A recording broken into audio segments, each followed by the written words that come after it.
Hello, my name is Ewan. I am 26 years old and I'm from Manchester in the UK. Hello, my name is Monika and I'm 19 years old and I come from Poland. Hello, I am Nur. I am 23 years old. I am from Turkey. And we are the mental health team from And today we're going to be talking to you all about mental health, what it is, how prevalent it is in society, some of our own experiences from us and people we know, and then how we think we can make mental health a more accessible, treatment more accessible, and a better society. So to begin with, we're just going to talk about what mental health is really. So Monika, what would you say mental health is? In my opinion, mental health is the most important part of our existence. It affects the way we think, the way we feel, and the way we act. And if we can, and how we handle stress, relate to others, and make choices. How about you, Nur? What do you think about mental health?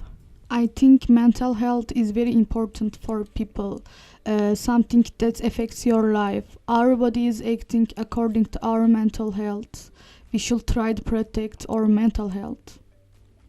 Definitely, I would agree with you too, and I'd also add it's a very important thing. Like we focus so much on our physical health, but a lot of people don't really think about mental health and how important it is to function just on a day-to-day basis, really. So yeah, how you're feeling, how you're thinking, how you're behaving, it all is related to each other, and that's what mental health is really, I think.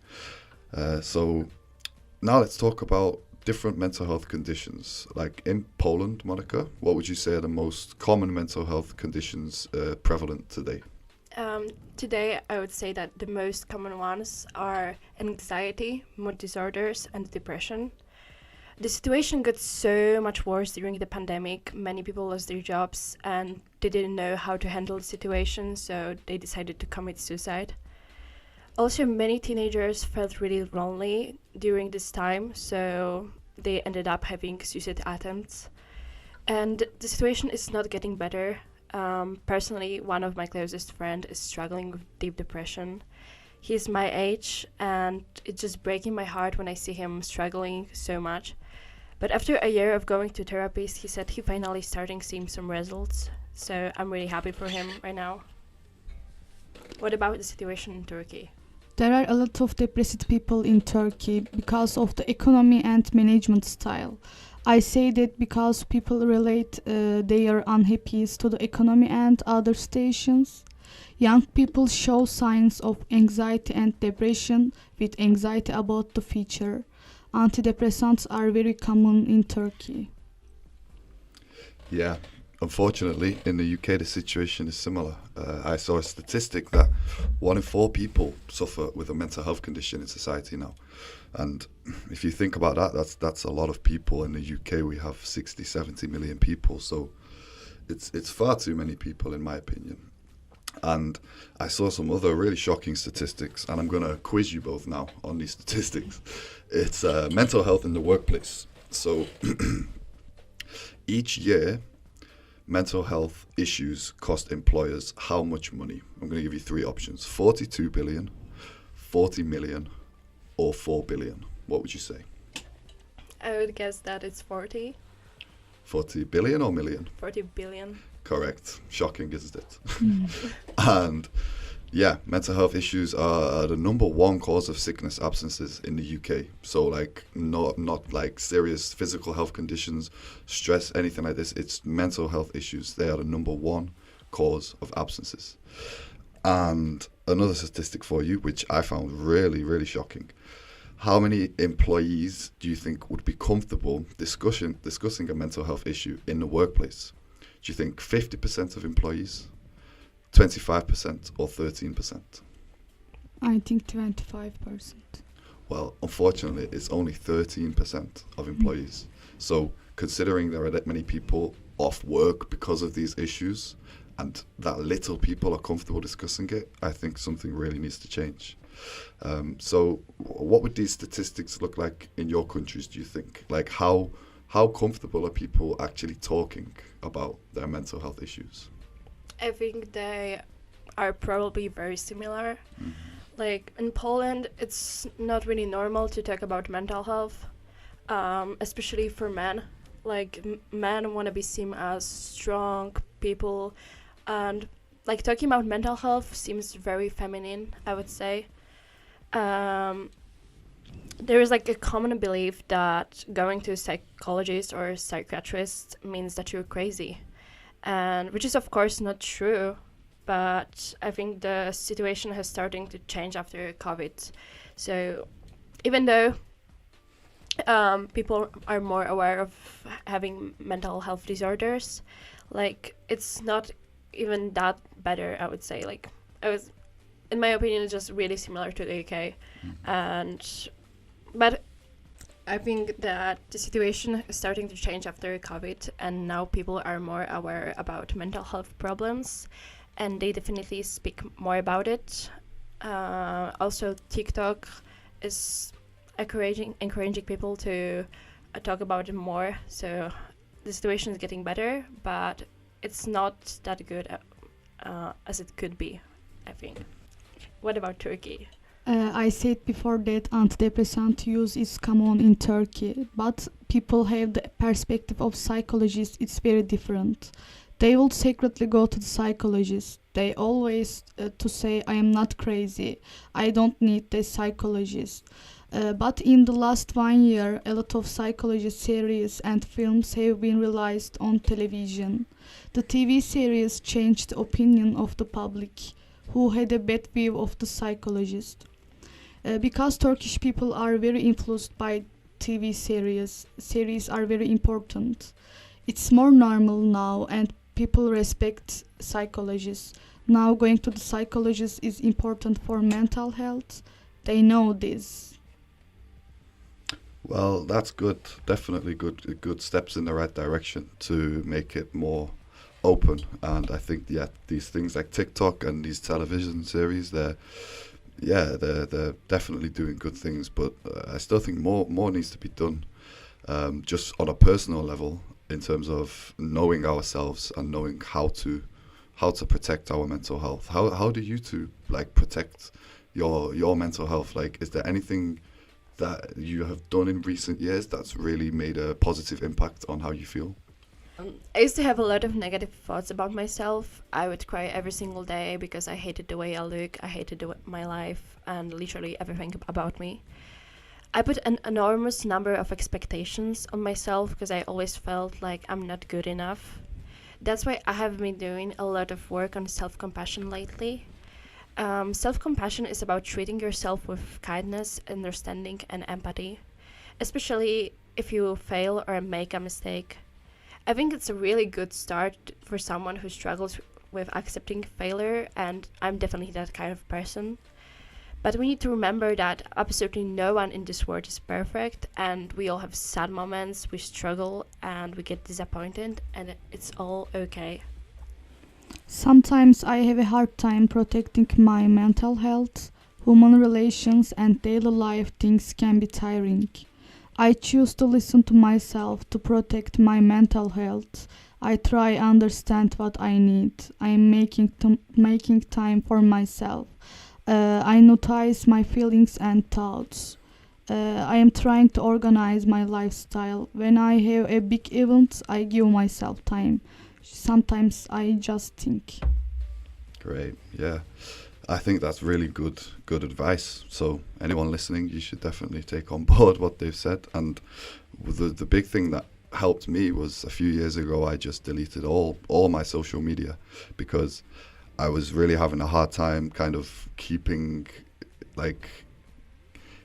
myself healthy mentally and physically just in the real world. So I was like stressing out about this online world as well, and after deleting these social media websites, I just became so much like I could think much clearer, and I didn't have to worry about what's someone posted there, what's happened there.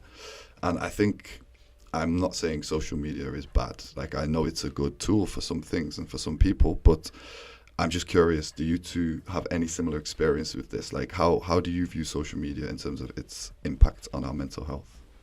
I think social media has a very, very bad influence on me.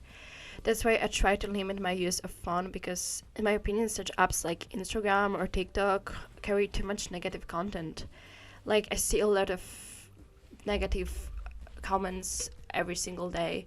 People commenting on someone's body, people saying, like, creating all these dramas in celebrities' world. Like, they don't know all these celebrities, but they would say, like, oh, someone doesn't like this person, and it's just crazy, and I don't really want to live in the world like this, so I try to just limit my phone use every single day. Mm-hmm. I try to spend little time on social media because everyone is happy there. They live completely different lives. Sometimes even though I'm very unhappy, but I share a happy moment and people think it's real.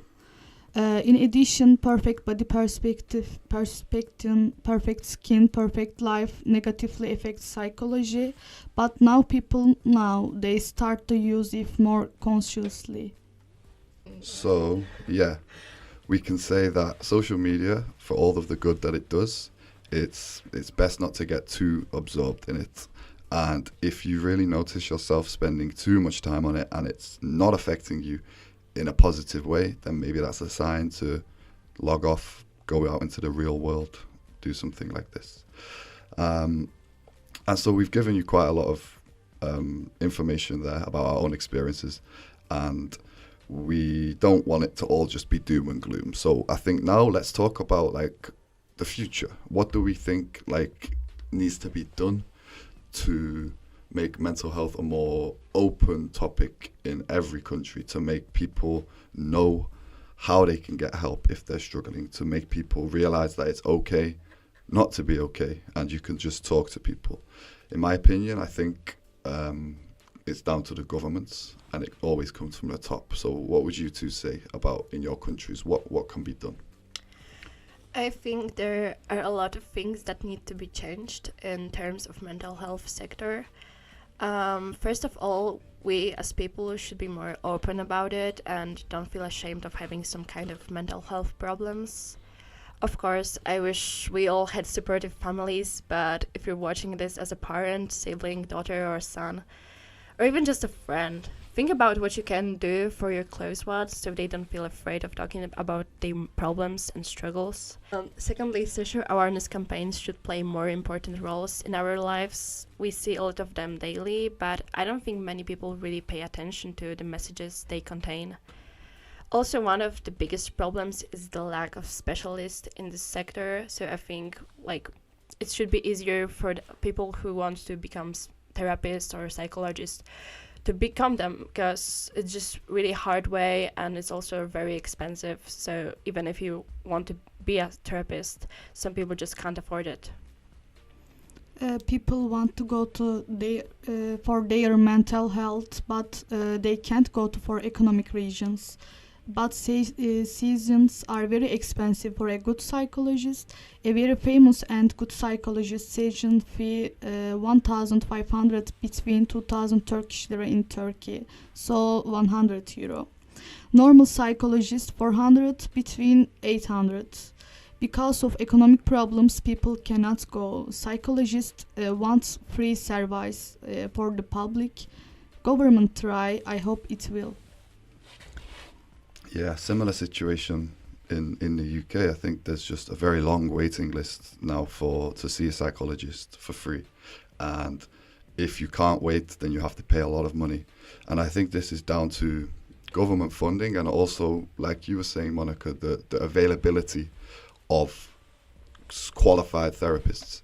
So if anyone listening, if you are a naturally empathetic person, you're a good listener, like you could also think about going into this field if you like to help people, or also just helping your friends. Like you can be a personal therapist to a friend, you can be a personal therapist to a family member. It's just about being open and willing to listen. I think we can all do our best to help our loved ones, you know. And yeah, just so you all know though, we are not specialists in this area. We are just talking our personal experiences.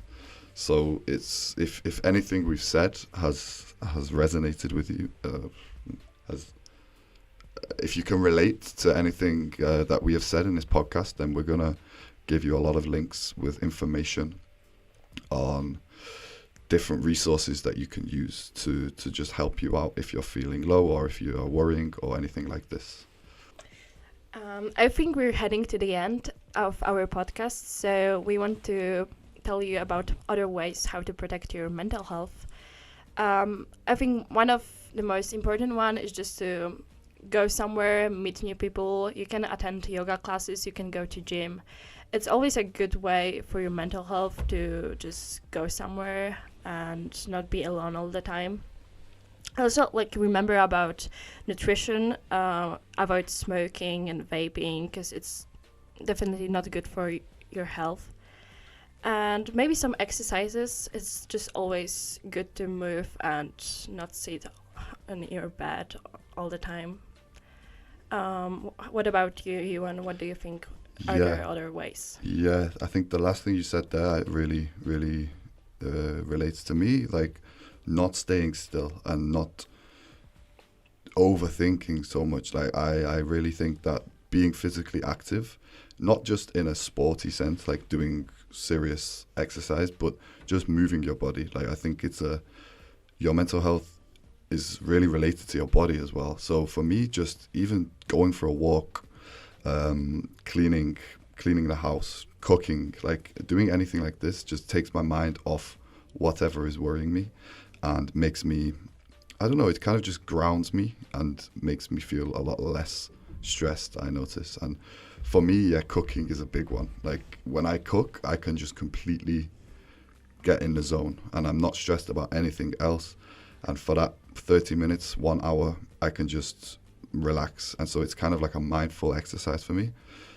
So I think just finding something like this, something that you can become engrossed in and have that hour or so a day where you can just focus on that activity and nothing else can stress you out.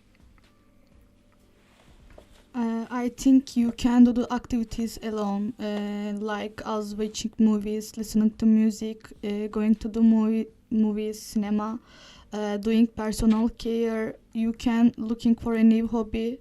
You should know what you need. So yeah, really good advice there. I think that's about the end of our podcast now then, but we will be back next time with another episode.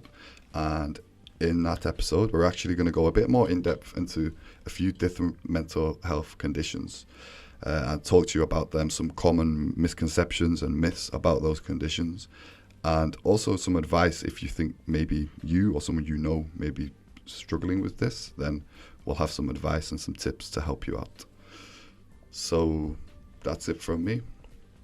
And also, guys, remember to follow our channel and check the videos made by the rest of volunteers. And that will be all. Thank you for listening. Thank you. Bye. Thank you. Bye. Bye.